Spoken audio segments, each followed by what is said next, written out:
Убер-супер. Убер-супер-шат. Дорога ма.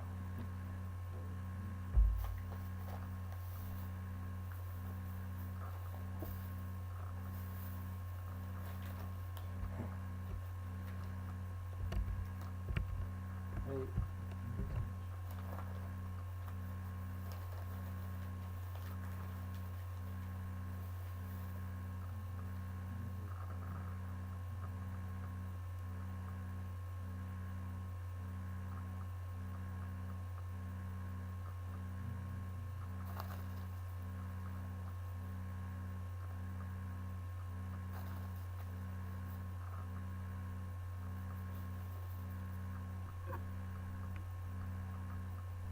Инпут.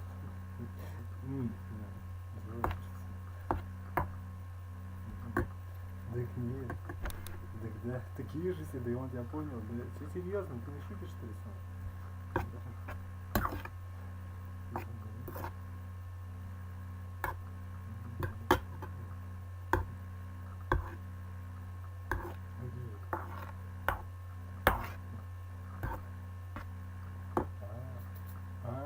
То есть, как бы ты все делаешь. Да. Что значит ты? Все хорошо?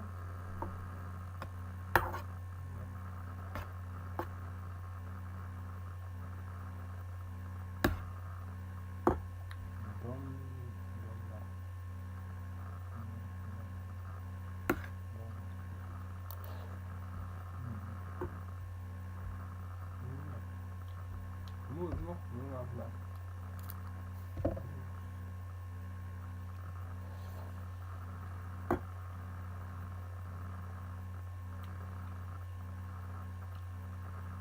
Какой смысл? Ну нет, не надо вот это.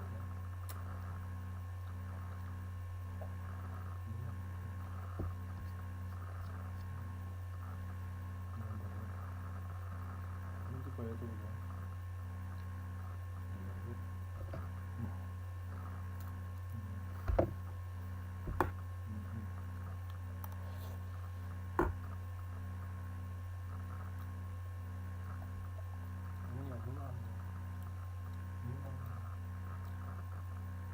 Дай что ли писать, не надо.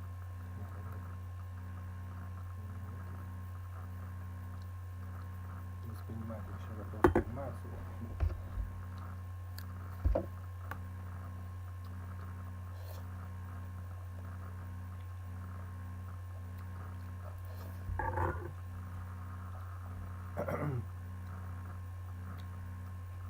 На зло просто тебе, вот на зло это вам, да.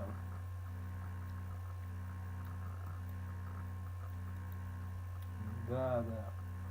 Нет, здорово. Да, да. Да, да, она поняла. Вот это и есть оно самое. Типа это вот внутри.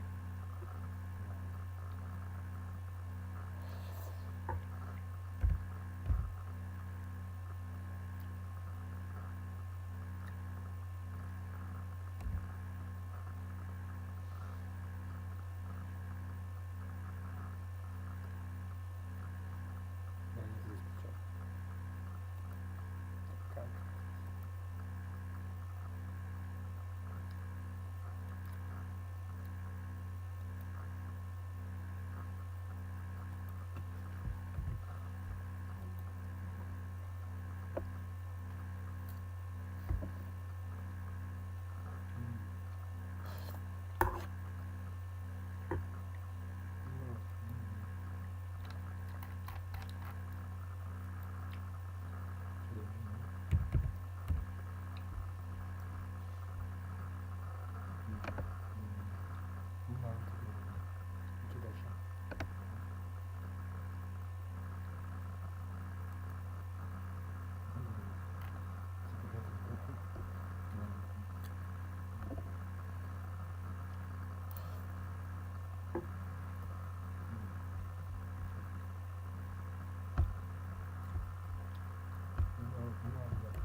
Нет, наоборот.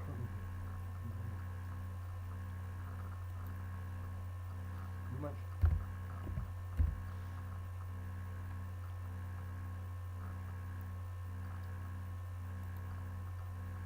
Вот ты здесь причем.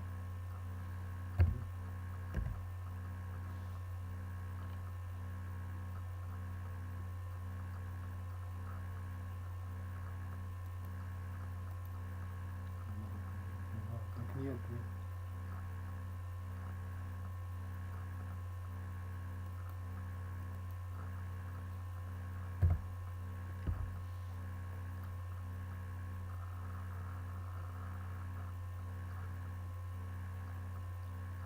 А я зачем?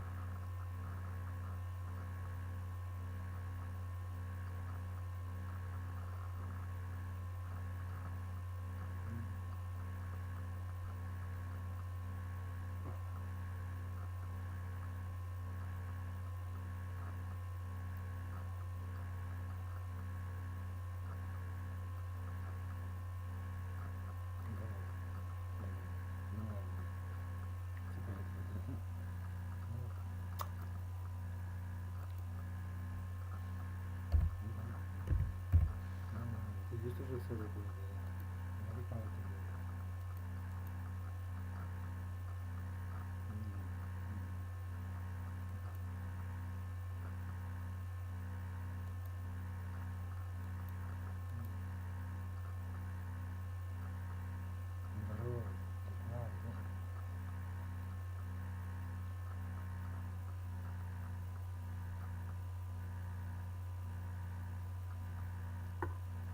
Какая нафиг разница?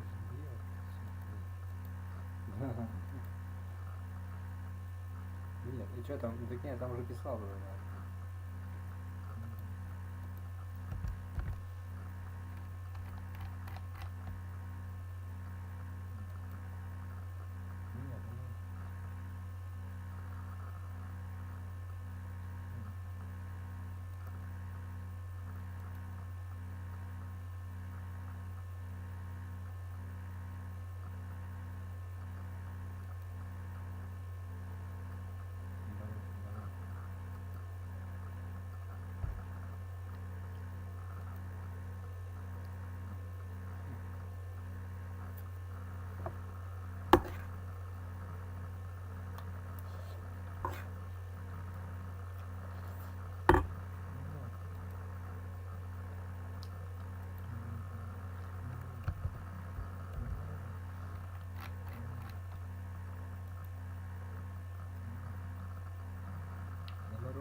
Even in the face of a pandemic, more Americans voted this election than ever before in American history. Over 150 million people cast their votes. I think that's just extraordinary. And if we had any doubts, we shouldn't have any longer about a government of, by, and for the people. It's very much alive in America. Here, the people rule. Power can't be taken or asserted. It flows from the people, and it's their will that determines who will be the President of the United States, and their will alone. And now, after a long night of counting, it's clear that we're winning enough states to reach 270 electoral votes needed to win the presidency. I'm not here to declare that we've won, but I am here to report when the count is finished, we believe we will be the winners. With all the votes counted, we have won Wisconsin by 20,000 votes, virtually the same margin that President Trump won that state 4 years ago.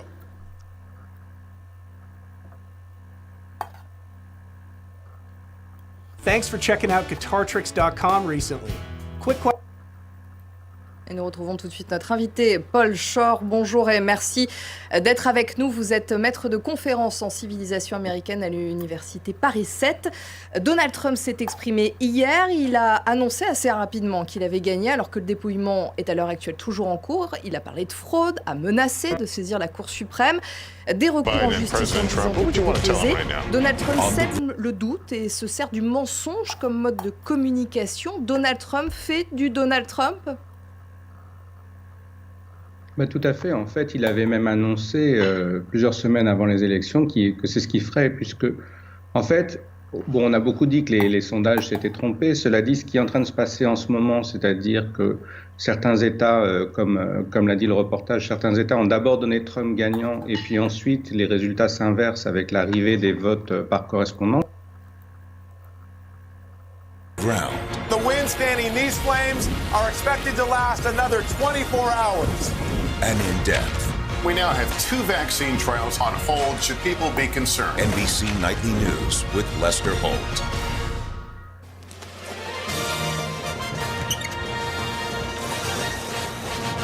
Two days after the election, and the counting continues. Good morning, I'm Philip Mena. Great to have you with us. Again, I'm Francis Rivera.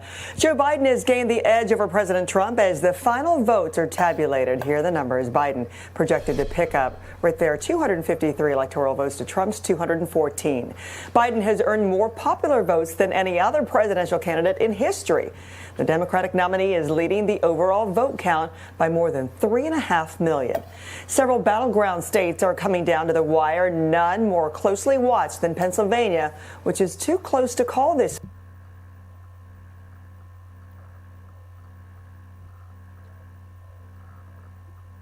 morning. Biden has narrowed the president's lead in the critical Keystone State, and officials are still counting votes from several of the biggest and bluest counties. Biden has rebuilt part of the blue wall, locking up apparent victories in 2 Midwestern states that Trump won in 2016. He is the projected winner in Wisconsin. The outcome there could depend on a potential recount and/or an official confirmation of the vote count. And NBC News has declared Biden the winner in Michigan. One of the major surprises of this race has been Georgia. That state is on the razor's edge this morning as outstanding votes are still being tallied there. Mr. Trump has launched a legal battle to try and stop vote counting in Pennsylvania and Michigan. The campaign also staging a challenge in Georgia and demanding a recount in Wisconsin. For its part, the Biden campaign says it is ready for court fights and will counter any lawsuits. Turning to Congress now, control of the Senate also up in the air this morning, but there are a few major developments. NBC News projects Democratic incumbent Senator Gary Peters of Michigan has won. Republicans had big hopes of picking up that seat. And while our decision desk says that Arizona, that Senate is too early to call, former astronaut and Democrat Mark Kelly has declared victory on Twitter, calling it an honor to serve in the seat once held by Senator John McCain. Republicans gained some ground in the House, but ultimately Democrats are projected to maintain control. The Maricopa County Elections Department vowed to keep counting ballots through the night despite a loud protest forming right outside the door there in Arizona. A couple hundred people gathered, some of them carrying guns and chanting things like, "Where's the vote?" Many were supporters of the president who were upset that some news outlets had called Arizona for Joe Biden earlier on Wednesday. Here in New York, police say a Count Every Vote rally was hijacked. The night began with a peaceful march, but NYPD reported that more than 20 people were arrested after most of the crowd went home. The group is accused of trying to light fires and throw eggs and garbage in Manhattan. Officers also say they confiscated weapons, including M80 explosives. Meanwhile, in Portland, Oregon, a protest escalated to the point that the Oregon National Guard was activated. The situation was declared a riot after windows were smashed out of businesses. Multiple people were seen being taken into custody, and police say they also found a loaded rifle. All right, both campaigns, as you can imagine, getting very little sleep, as all of us, also watching the results closely this morning. President Trump and Biden both sounding confident heading into the final stretch. We have team coverage this morning. Our Shannon Pettypiece is tracking President Trump. But first, let's get to Tracy Potts at Biden's campaign headquarters in Wilmington, Delaware. And Tracy, what are you hearing so far? Well, we're hearing confidence from the Biden team and from the candidate himself. He was back here at the Chase Center, not for a victory speech, but making remarks about where the vote count stands at this point and striking a chord of unity about what a Biden presidency would look like if he wins. It's clear that we're winning enough states to reach 270 electoral votes needed to win the presidency. When the count is finished, we believe we will be the winners. And there will be no blue states and red states when we win, just the United States of America. The Biden team says they've got lawyers ready to deal with any challenge, any legal challenge the president may bring to the vote counting. And as that continues in Pennsylvania and other states, they believe they have a path to victory, even if Biden does not win Pennsylvania. If he's able to pick up both Arizona and Nevada, that would land him right at 270 electoral votes. Francis? Right. Again, another day of the waiting and the counting and the watching. Tracy, thank you. Let's switch. Right. Nevada, Pennsylvania, if he's able to, even if Biden does not win Pennsylvania, if he's able to pick up both Arizona and Nevada, that would land him right at 270 electoral votes. Francis? Right. Again, another day of the waiting and the counting and the watching. Tracy, thank you. Let's switch gears now and get the latest on the Trump campaign's reaction to the results. NBC's Shannon Pettypiece is following the escalating legal fight. Shannon, good morning. We have not seen much of the president since election night, but his team has been very busy. Right. And expect to see more of the president in the coming days. Our reporting indicates that aides and advisors have been encouraging the president to be out there, to be visible, to be reminding the American public that he is still the president as the count goes on and these legal challenges play out. We have, of course, heard from the president on Twitter, though, challenging the validity of this election, as well as some of the president's allies coming out and raising questions about fraud. The president's son, Eric Trump, and his personal lawyer, Rudy Giuliani, held a press conference yesterday. Listen to what they had to say there. This is fraud. This is absolute fraud. We're going to win Pennsylvania, but they're trying to cheat us out of it because they know it's their only path to victory. All of you thought there was some kind of legitimate count going on here in Philadelphia. It was totally illegitimate. This is a concerted effort of the crooks that run the Democrat Party. This is beyond anything I've ever seen before. Now, the president, for his part, said in one of his tweets, our lawyers have asked for, quote, meaningful access. But what good does that do? The damage has already been done to the integrity of our system and to the presidential election itself. This is what should be discussed, the president tweeted.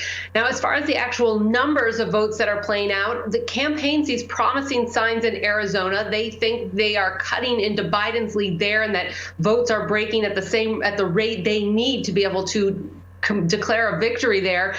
Pennsylvania, they acknowledge it's going to be close, but they're hoping that some more Trump country votes can come in. Georgia, however, they do think is going to be a nail biter that could potentially be in recount territory when all is said and done. Shannon, what state do you think the Trump campaign thinks they have the strongest case here?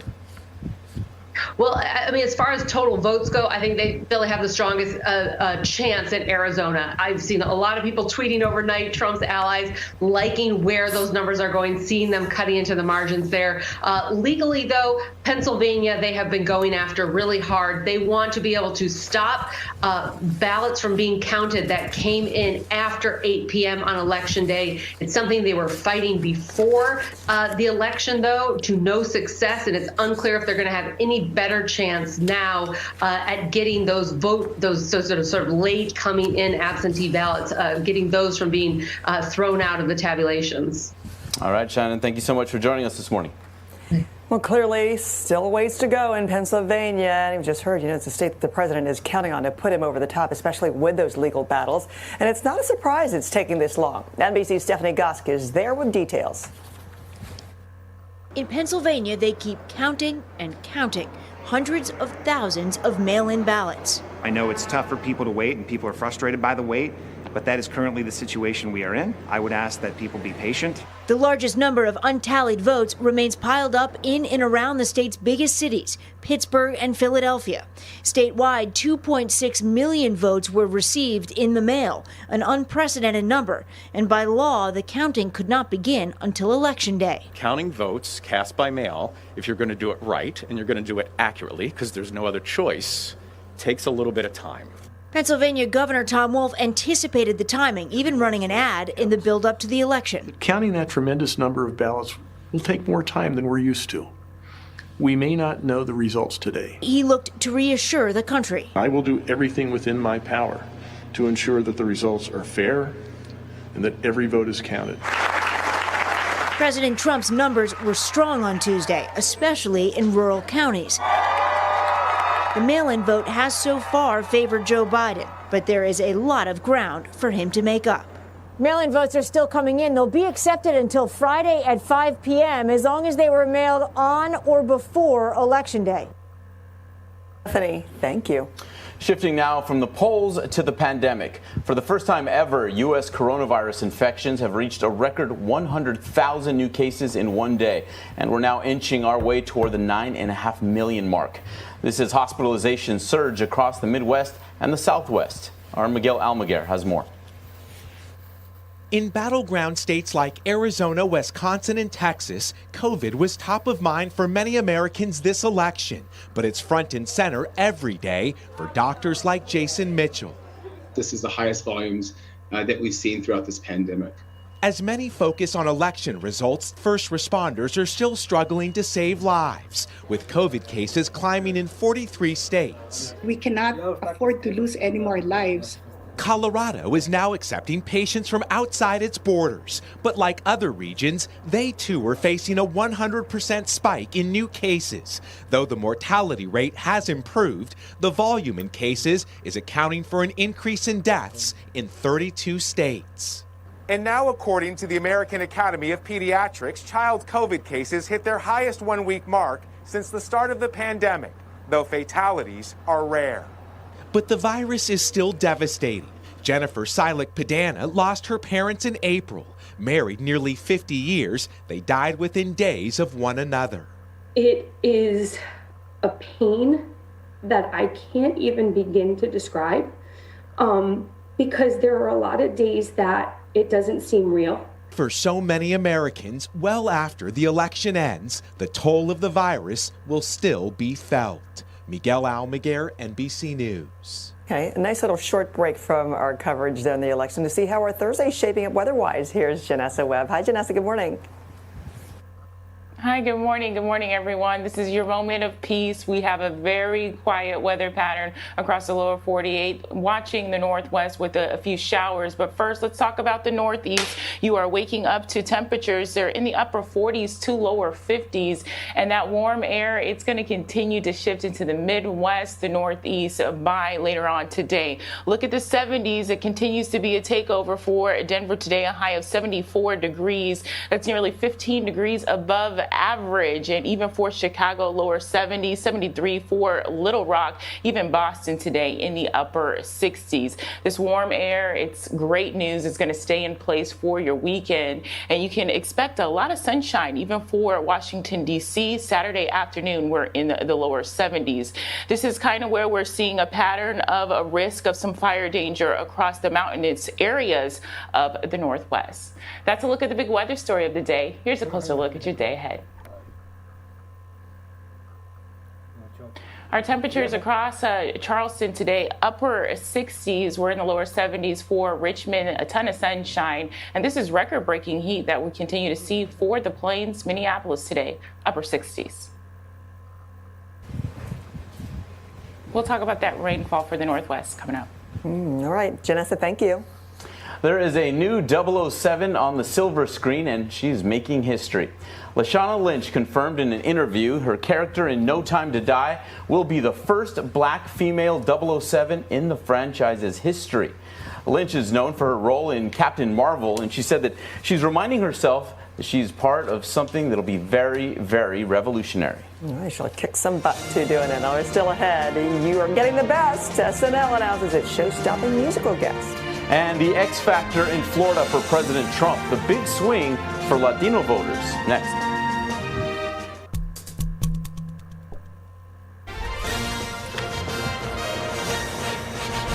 So this election has shattered records when it comes to voter turnout, and especially in battleground states like Florida. Latino voters appear to be making a big difference.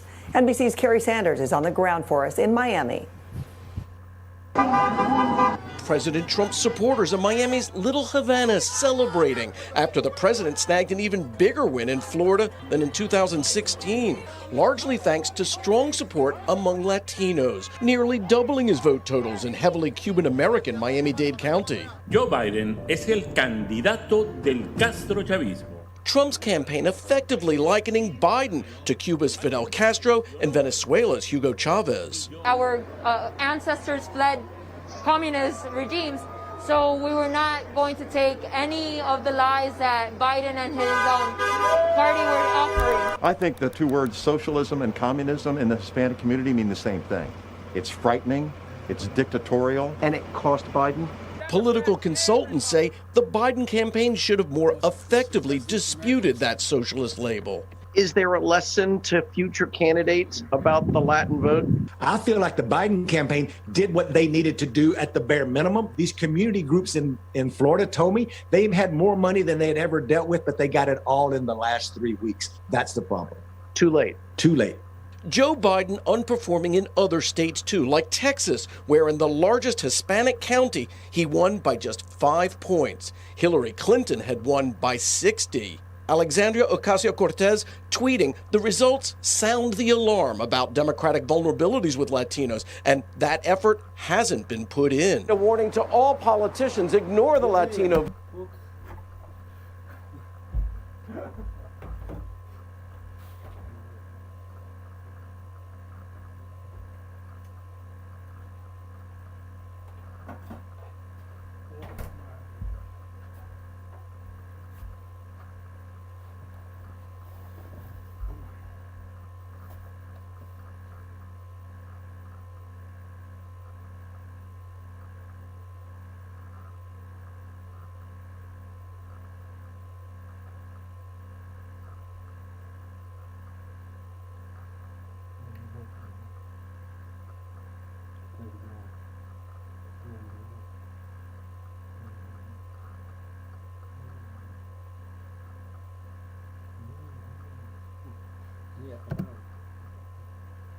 Vote at your own peril. Kerry Sanders, NBC News in Miami's Little Havana. Up next, all is fair in love, war, and politics. Politicians get a chance to roast themselves. And live from New York, it's Dave Chappelle. All the hype of this weekend's SNL.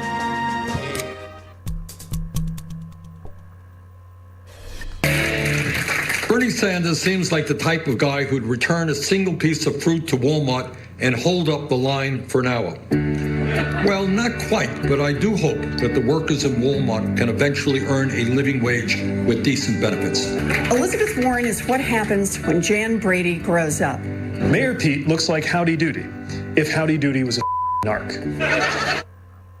I miss seeing those. Those are so funny. And he, Pete Buttigieg kind of does look like that. Yeah, and crazy to see those faces, right, coming back at us at this time. Yeah, if Biden wins, I'm pretty sure we're going to see those faces again and again. Live from New York, Dave Chappelle is back. I'm wishing Donald Trump luck, and I'm going to give him a chance. And we, the historically disenfranchised, demand that he give us one too. That moment, that was exactly 4 years ago, immediately following the 2016 election that saw Donald Trump defeat Hillary Clinton to become the nation's 45th president. And in 2 days, Dave Chappelle will return to host SNL with musical guest The Foo Fighters. It'll be live coast to coast this Saturday at 11:30 p.m. Eastern. Dave Chappelle, a lot of people, he's appointment viewing. I mean, he has something to say, people listen, and he was, kind of telling the country what to make of what happened 4 years ago, and I'm sure he's going to try to do the same, although we're not really sure what to make of it. No, but that's the crazy thing. Think of the world that we were living in 4 years ago, and then the world we're living in now. So yeah, a lot of uncertainty comes to that. But Foo Fighters too. That's going to be pretty dope. Still ahead, how markets are reacting to the election uncertainty. And as ballot counting continues in key battleground states, we'll have an update on the numbers from MSNBC's Ali Velshi.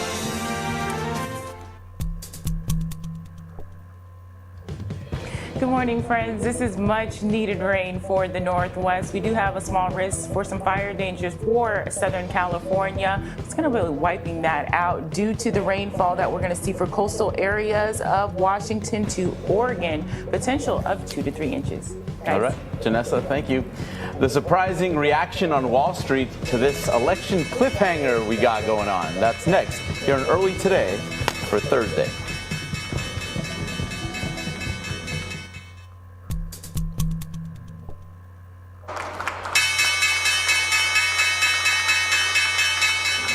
On Wall Street, a strong post-election rally on the hopes that the outcome of the presidential election would be decided soon.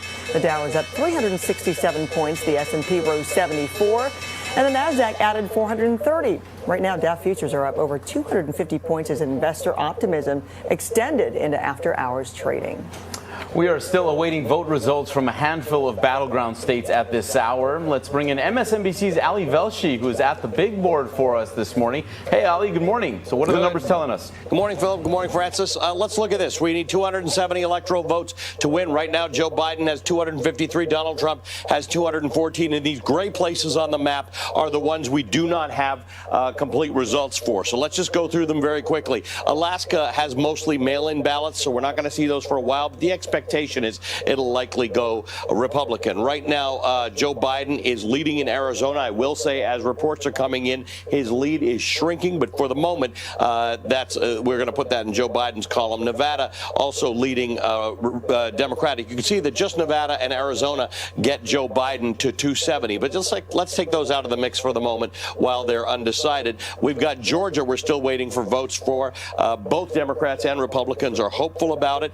If you put that into Joe Biden's column, it gets him to 269, so he needs to win something else. North Carolina, we have not got all the votes counted yet in North Carolina, and they've told us we won't get them till November 12th or something, so we don't know where that goes. And, of course, the big one right now is Pennsylvania.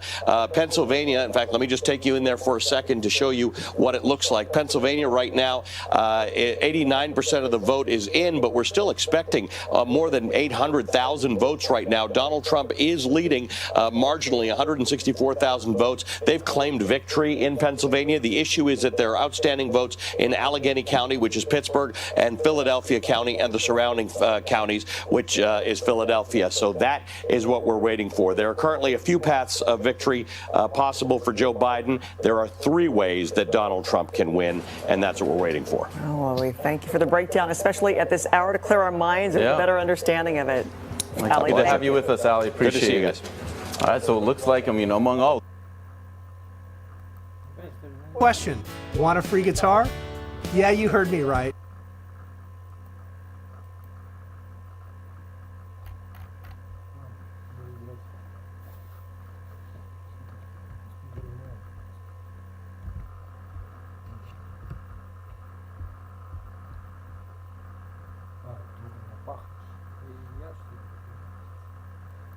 Эй, что такое?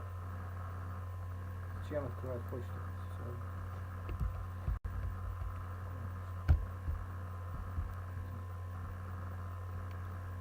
Sorry.